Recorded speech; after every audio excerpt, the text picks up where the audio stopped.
चलो, जय श्री राम बच्चों।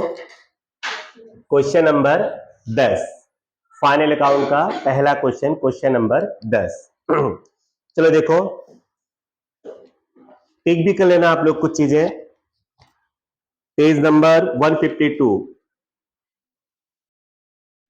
Following is the trial balance of Path Limited as on 31 March 2017। जैसे कि मैंने आपको पहले बताया, इस चैप्टर में मात्र 3 ही क्वेश्चन है जो कि आपके बोर्ड में आने वाले हैं। सिर्फ 3 क्वेश्चन और 11 नंबर। जिसमें से पहला क्वेश्चन ये है। इसी क्वेश्चन से आपको अंदाजा आ जाएगा कि ये चैप्टर कितना बढ़िया है।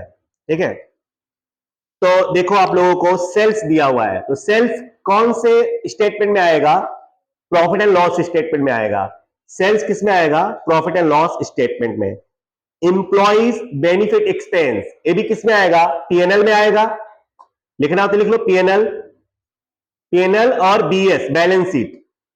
सेल्स किस में आएगा? PNL. Employees benefit expense PNL. Inventories assets है, बोलो ना, इन्वेंट्रीज क्या है? Assets. Finance cost expense PNL, finance cost क्या है? एक्सपेंस है, पीएनएल में आएगा। Securities premium reserve and surplus, बाजू में लिखना थोड़ा, reserve, RS, reserve and surplus, securities premium reserve and surplus है। फिक्स एसेट्स टेंजिबल, ये मुझे बताना नहीं, आपको फॉर्मेट में दिया हुआ है ना। ट्रेड पेबल्स, ये भी मुझे बताना नहीं, आपके फॉर्मेट में ही है। Equity share capital, share capital में आएगा, बैलेंस शीट में।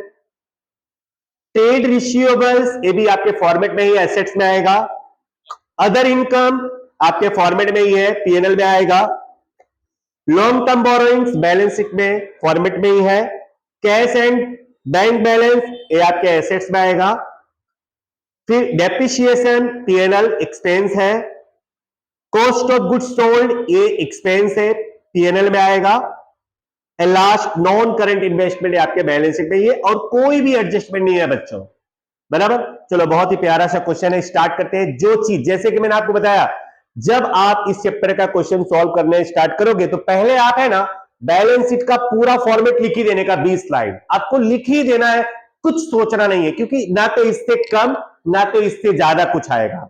इससे कम हो सकता है, कुछ चीजें होंगी जो इसमें की नहीं होंगी, तो वहां पे डैश मार देना है हमको, बट लिख देना है। ज्यादा लिखोगे तो कोई प्रॉब्लम नहीं है, कम लिखोगे तो दिक्कत होती है, बराबर ना। तो आपको ये 20 लाइन तो लिखी देनी है।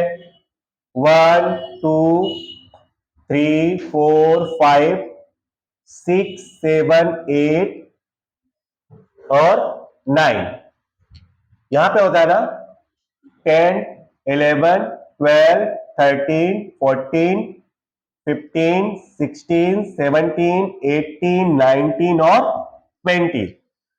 इस तरफ से आपको 20 लाइन बिना कुछ सोचे समझे लिख देना है, बराबर ना। तो चलो अब लिखते हैं। अब जो चीज जहां पे आएगी उसको वहां पे लिखेंगे। सेल्स, तो सेल्स तो पीएनएल में आता है, पहली हेडिंग आती है ना बच्चों। यहां पे क्या लिखेंगे? Sales income. बोलो ना कितना है? सेल्स इनकम कितना है? 11,25,000। एक काम करो, अदर इनकम भी ढूंढ के बता दो मुझे। अदर इनकम है कहीं पे? कितना? 30,000, ठीक है। और नंबर 3 पे क्या आता है? Total income. ये तीनों तो लिख ही देने का पहले। चलो जरा जोड़ के बताओ तो। 11,55, ये हो गया हमारा थर्ड हेडिंग। उसके बाद फोर्थ नंबर पे क्या आता है? एक्सपेंसेस।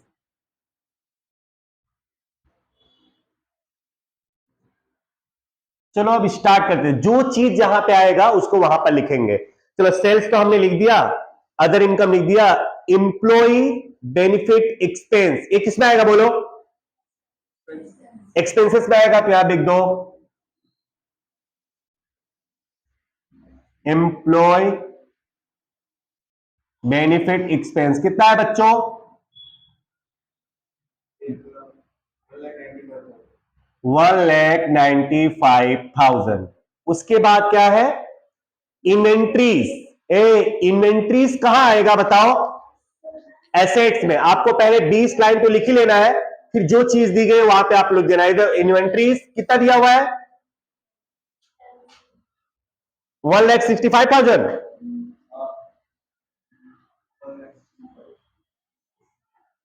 1,65,000।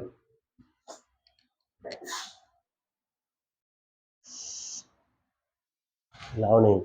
नेक्स्ट, फाइनेंस कॉस्ट, ये तो यहां पे आएगा। कितना है finance cost? 26,250, 26,250। Next, securities premium reserve and surplus. देखो ये जो रिजर्व एंड सरप्लस है ना, मैं यहां पे बाहर नहीं लिख रहा हूं उसका पैसा, इनर कॉलम लिख रहा हूं। 60,000 है ना, क्योंकि अभी यहां पे कोई चीज प्लस होगा वो बाद में मैं बताऊंगा, आपको इनर कॉलम में लिखना है वहां पे। नेक्स्ट बोलो, फिक्स एसेट्स टेंजिबल, ये रहा ना, देखो फिक्स एसेट्स टेंजिबल कितना है? 12 लैक्स।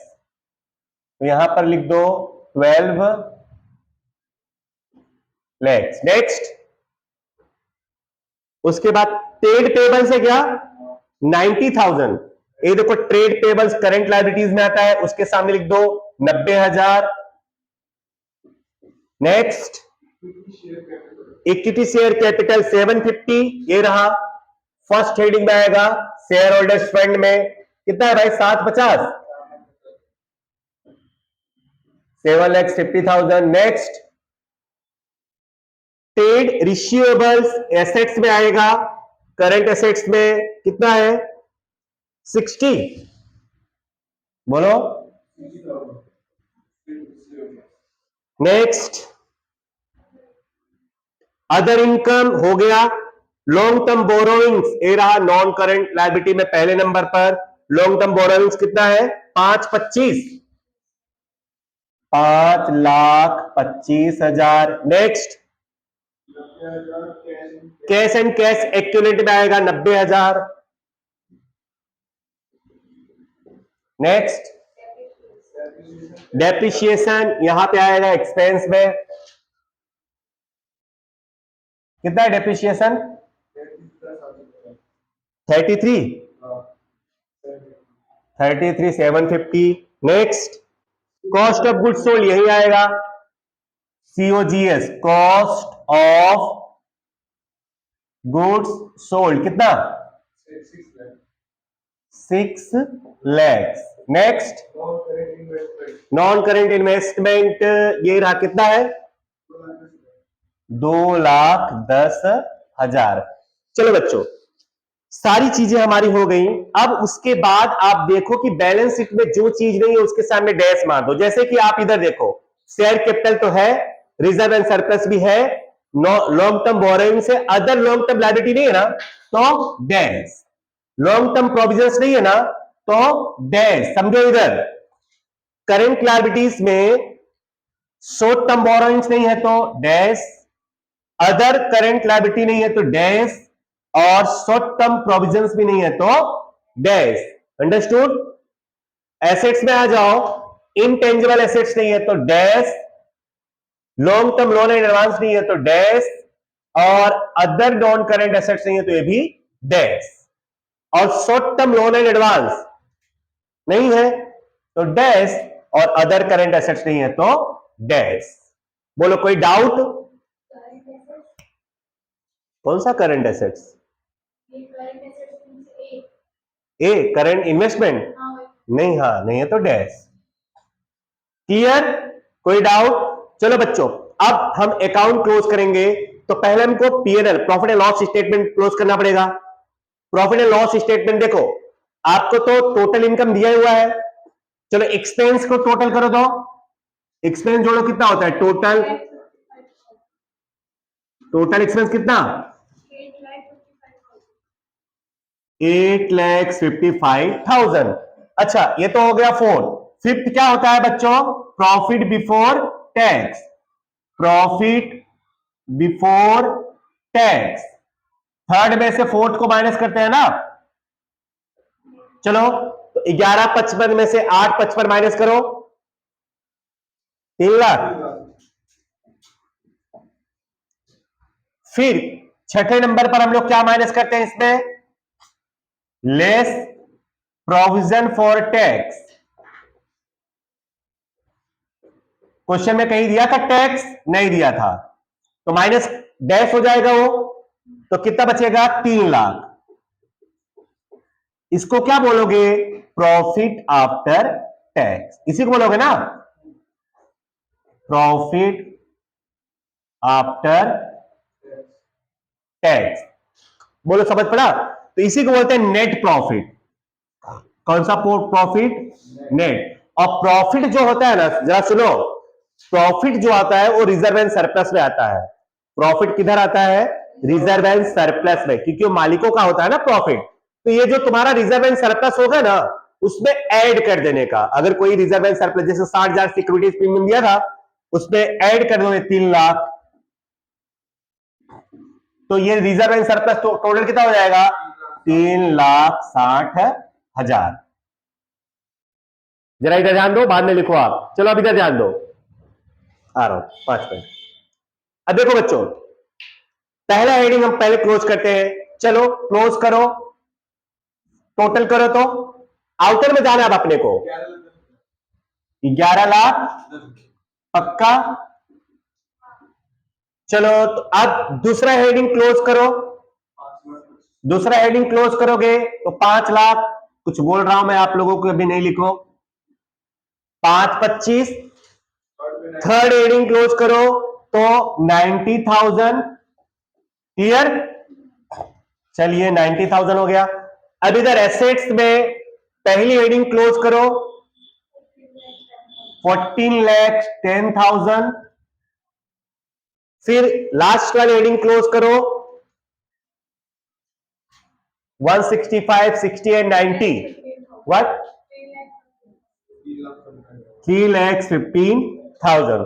चलो बच्चों, तो अब जोड़ो, आउटर का टोटल करो, लायबिलिटी साइड का 11, 10, 5, 25 और 90,000,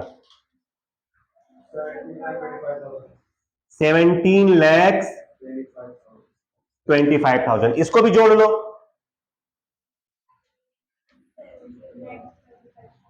सिर्फ एक मिनट, क्लियर। तो एक क्वेश्चन कंप्लीट, और एक क्वेश्चन बोर्ड में बहुत बार आया हुआ है, अब आपने देख लिया, एक भी एडजस्टमेंट नहीं है। हाँ, एसेट्स और लायबिलिटी दोनों सेम ही होगा ना, ये लायबिलिटी है और वो एसेट्स है, लायबिलिटी और एसेट का टोटल तो हमेशा सेम ही होता है ना। चलो बताओ, किसी को कोई डाउट है कहीं पे, ओके। तो बेटा कल आप लोग को ये एक बार करके आना है, और फॉर्मेट अच्छी तरह से रट्टा मार के आना है, और आप 2 बार ये फॉर्मेट लिख करके आओगे, ठीक है, 2 बार फॉर्मेट लिख करके आना है, ठीक है। चलो तुमको भी 2 बार फॉर्मेट लिख कर आना है और एक बार एक क्वेश्चन करके आना है, चलिए।